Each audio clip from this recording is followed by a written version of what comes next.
Mike Tyson is an American former professional boxer who competed from 1985 to 2005 and is considered one of the best heavyweight boxers of all time, often referred to as the baddest man on the planet.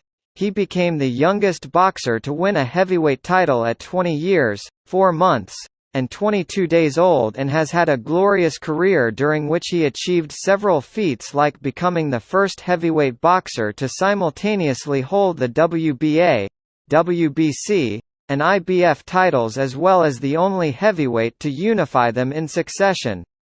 Known for his ferocious and intimidating boxing style, Sky Sports described him as perhaps the most ferocious fighter to step into a professional ring. Moreover, he was convicted of rape and sentenced to 6 years in prison in 1992, but he was released on parole after 3 years. Mike Tyson has revealed he is suffering from a rare health condition named sciatica after photos emerged showing the former heavyweight champion of the world in a wheelchair. Concerns for the health of Tyson were heightened last month when photos from an airport showed him wheelchair-bound while also clutching a walking stick. "I have sciatica every now and then. It flares up. When it flares up, I can't even talk. Thank God it's the only health problem I have. I'm splendid now," he said. "Everybody in my house is truly blessed and we're all very grateful for whatever we have." The condition impacts nerve endings in the body, with Tyson appearing to be suffering with complications related to his back. Drug problems, combined with his never say die attitude within the ring that saw him go toe-to-toe with some of the most notable heavyweights of his era, have left many fearing for the long-term health of the boxing great. Tyson himself inferred on his own Hot Boxin' podcast that he did not believe he had long left to live. "We're all gonna die one day, of course. Then when I look in the mirror, I see those little spots on my face," he said.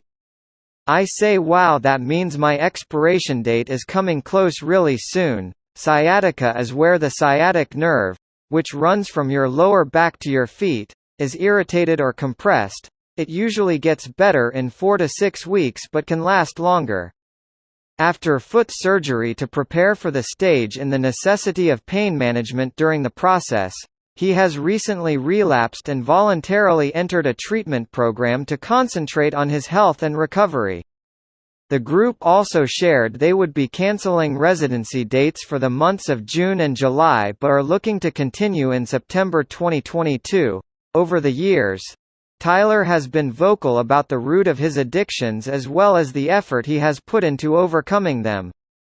Talking about his substance abuse with GQ in 2019, he said it was more or less the thing to do. "I don't think there were any bands that even knew what sober was. It absolutely works for a while, but then things go wrong," he added. "You become addicted, it's something you do all the time, and suddenly it starts influencing your greatness." He says he stayed sober after his rehabilitation in 2009 and said in 2019 as part of the GQ interview that he was still undergoing the 12-step program.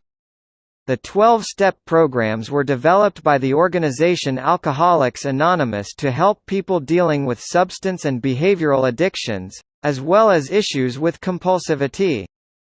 The steps involve being honest about the position you're in and admitting you're helpless in the face of the issues.